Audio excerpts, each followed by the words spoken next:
नमस्कार फ्रेंड्स, मैं डॉक्टर अमित कुमार दुबे। आपका स्वागत है हमारे चैनल पे जिसका नाम है डॉक्टर अमित केयर दुबे। आज हम बात करेंगे कि चिक बाइट, जो गाल के अंदर बाइट होती है वो क्या होती है, वो क्या उससे आने वाले समय में कैंसर हो सकता है, या जो आपके टंग बाइट होता है वो क्या होता है, क्या उससे आने वाले समय में कैंसर हो सकता है। इसी पे पूरा डिस्कस करते हैं और वीडियो बहुत ज़्यादा इन्फॉर्मेटिव होने वाली है। जिसको ज़रूरत होगी उस तक इस वीडियो को ज़रूर पहुँचाइएगा। जैसे कि आपको पता होता है कि कभी कभी आप बहुत जल्दी जल्दी बातें करते हैं, बहुत जल्दी जल्दी बोलते रहते हैं, या आप खाना खाते रहते हैं और उसका आप ध्यान खाने पर ना हो करके या तो टीवी देख रहे हैं या किसी से बातों करने में होता है, तो उस समय अचानक से जल्दी जल्दी में आपकी जीभ कट सकती है या आपके गाल कट सकते हैं। या कभी कभी दूसरी कंडीशन होती है कि कभी कभी ऐसा होता है कि आप थोड़े से हेल्दी हो गए हैं, आपके गाल भर गए हैं काफ़ी, और उस कंडीशन में गाल मोटे हो जाते हैं, जिसके कारण कि आप जब भी खाना खाते हैं जल्दी जल्दी में या नॉर्मली भी खाना भी खाते हैं तो आपके दांत बार बार दांतों के बीच में आपका गाल आता है, जिससे कि गाल पे चिक बाइट बनता रहता है। अगर ये चिक बाइट देखिए कई प्रकार के होते हैं। एक तो चिक बाइट होता है कि नॉर्मल दांतों के निशान अगर गाल के ऊपर पड़ रहे हैं, कचक पड़ रहा है, तो वो वहाँ पे कोई प्रॉब्लम नहीं होती है।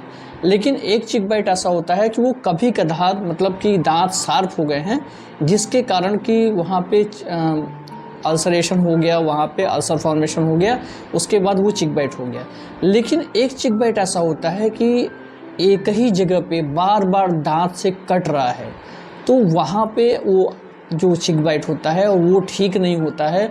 महीने, 1.5 महीने, 2 महीने, 3 महीने तक बीत जाते हैं। कितना भी आप मेडिकेशन ले रहे हैं, कितना भी आप एंटीबायोटिक खा चुके हैं, बहुत सारे ऑइंटमेंट लगा चुके हैं, लेकिन वो ठीक नहीं हो रहा है। तो यहाँ पे बहुत ज़्यादा अवेयर होने वाली बात होती है, यहाँ पे बहुत ज़्यादा डरने वाली बात होती है, क्योंकि हो सकता है कि ये कैंसर में परिवर्तित हो गया हो या आने वाले समय में कैंसर में परिवर्तित हो जाए। तो इससे ये अपनी खुली आंखों से देखने से ये आपको नहीं पता चलेगा। उसके लिए आपको अपने डेंटिस्ट के पास जाकर के उनसे सलाह लेनी पड़ेगी, या तो फिर डेंटिस्ट के पास जाकर के उनसे प्रॉपर डायग्नोस कराइए और उनसे पता करवाइए कि ये हमारे मुंह में ये प्रॉब्लम हो रही है, ये आने वाले समय में कहीं कुछ बड़ी बीमारी के रूप में तो नहीं आएगा। क्योंकि देखिए, अपने मुंह का केयर करना आपको बहुत ज़्यादा ज़रूरी है। क्योंकि देखिए, बहुत लोग ऐसे होते हैं जो पान, तम्बाकू, गुटखा, सुरती, सुपारी, दुनिया भर की उल्टी सीधी चीज़ें खाते रहते हैं और मुंह की केयर नहीं कर पाते हैं। मुंह के केयर का मतलब ये होता है कि आप दिन भर में एक बार ब्रश करते समय अपने मुंह के अंदर, अगर आप हैबिट एसोसिएटेड हैं, तो आपके साथ में कोई हैबिट लगी हुई है, तो आप ये काम ज़रूर कीजिए।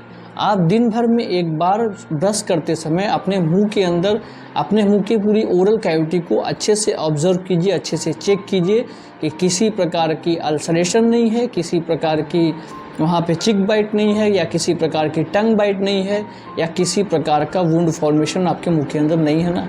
क्योंकि कभी कभी ऐसा होता है कि जो लोग हैबिट भी रखते हैं, जो भी टोबैको का पाउच कहीं रखते हैं, या मुंह के अंदर हमेशा गुटखा भरे रहते हैं, या किसी एक पर्टिकुलर जगह पे गुटखा रखे रहते हैं, तो उनके वहाँ पे उस पर्टिकुलर जगह पे जो चमड़ी होती है वो हार्ड हो जाती है, और वहाँ पे अल्सरेशन फॉर्मेशन होता है, वो अल्सर ठीक नहीं होता है। तो जब वो अल्सर ठीक नहीं होता है, तो उस कंडीशन में अगर मुंह के अंदर कैंसर हो जाता है, स्क्वैमस सेल कार्सिनोमा हो गया, बेसल सेल कार्सिनोमा हो गया, या कार्सिनोमा इन सिटू हो गया, या कार्सिनोमा हो गया, या सीवियर डिस्प्लेजिया हो गया, तो इस सब कंडीशन में वहाँ से एक्सीजन करना पड़ता है, काट करके उस पार्ट को हटाना पड़ता है।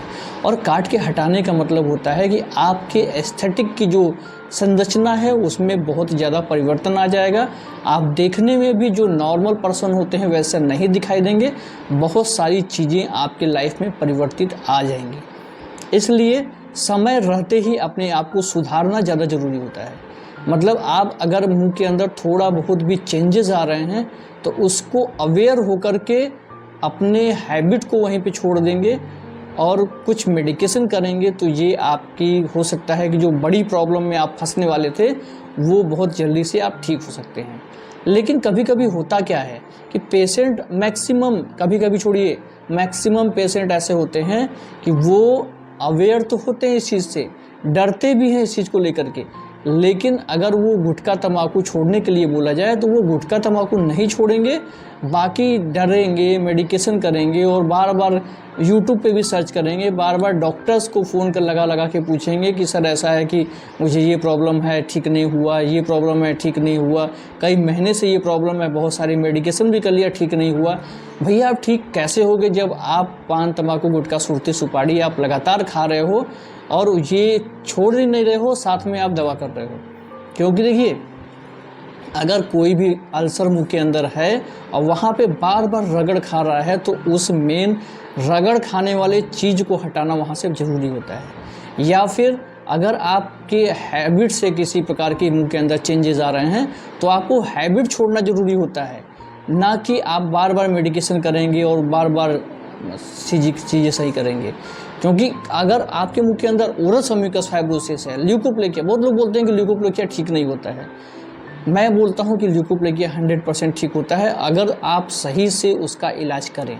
सही से इलाज करने का मतलब है कि आप सबसे पहले इलाज करने से सबसे पहले अपने हैबिट को बंद कीजिए, उसके बाद आप मेडिकेशन शुरू कीजिए और जैसे डॉक्टर्स फॉलो करते हैं, आप डॉक्टर्स की कही हुई बातों को एक क्षरशः जैसे जैसे बताते हैं वैसे वैसे आप फॉलो करेंगे तो आपका ल्यूकोप्लेकिया, ओरल सम्यूकस फाइब्रोसिस, लाइकन प्लेनेक, सारी चीज़ें समय रहते ठीक हो जाएंगी, किसी प्रकार की दिक्कत आपको नहीं होगी। तो जैसे कि आपका एक कॉमन क्वेश्चन है कि क्या चिक बाइट से ओरल कैंसर हो सकता है, तो जी हाँ, चिक बाइट से ओरल कैंसर हो सकता है, लेकिन इसमें भी एक लेकिन है। लेकिन कैसे ओरल कैंसर हो सकता है? अगर आपका दांत शार्प है और एक ही जगह पे बार बार आपको चिक बाइट हो रही है तो वहाँ पे ओरल कैंसर होने के चांसेस आपको रहते हैं। और कैसे रहते हैं? क्योंकि अल्सरेशन, एक बार वहाँ से चिक बाइट हो गई, वहाँ अल्सर फॉर्मेशन हो गया और फिर खाते समय, कुछ भी करते समय बार बार वहाँ पे अल्सर हो ही जा रहा है और वो अल्सर ठीक ही नहीं हो पा रहा है, वो बार बार हरा हो जा रहा है। तो फिर उस कंडीशन में आपको ओरल कैंसर होने के चांसेस बहुत ज़्यादा होते हैं। तो इसलिए किसी प्रकार का अल्सर आपके मुंह के अंदर हो रहा है तो मेन उस अल्सर के होने के रीजन को वहाँ से ख़त्म कीजिए और उसके बाद आप मेडिकेशन करेंगे तो आपका ओरल सम्यूकस फाइब्रोसिस या ल्यूकोप्लेकिया या ओरल लाइकन प्लेनेक, मुंह के अंदर किसी भी प्रकार की जो प्रॉब्लम है वो सब ठीक होगी। यहाँ तक कि नॉर्मल अल्सर भी कभी कभी कैंसर का रूप में परिवर्तित हो सकता है। इसलिए आपको बहुत ज़्यादा सोचना विचारना नहीं है, आपको सबसे ज़्यादा ये करना है कि सबसे पहले जो मेन रीजन है उस रीजन को हटाना है। चाहे वो दांत शार्प हो तो शार्प दांत को घिसवा लेंगे, अगर घिसने लायक नहीं है, निकालने लायक है तो उस दांत को रिमूव करवा लेंगे, एक्सट्रैक्शन करा लेंगे। उसके बाद में आप मेडिकेशन करेंगे। या फिर अल्सर हो गया है तो उस अल्सर को ठीक करने के लिए जो भी हो सकता है, जो भी डॉक्टर्स आपको प्रिस्क्राइब करते हैं, वो सारी चीज़ें करके अपने उस मेन प्राइमरी चीज़ को ख़त्म करेंगे जो कि कैंसर में आने वाले समय में ना बदले। आज की वीडियो में इतना ही। आने वाली वीडियोज़ में नए नए टॉपिक बात करेंगे, जिसके लिए मेरे चैनल को सब्सक्राइब कर लीजिए। नमस्कार, जय हिंद, जय भारत।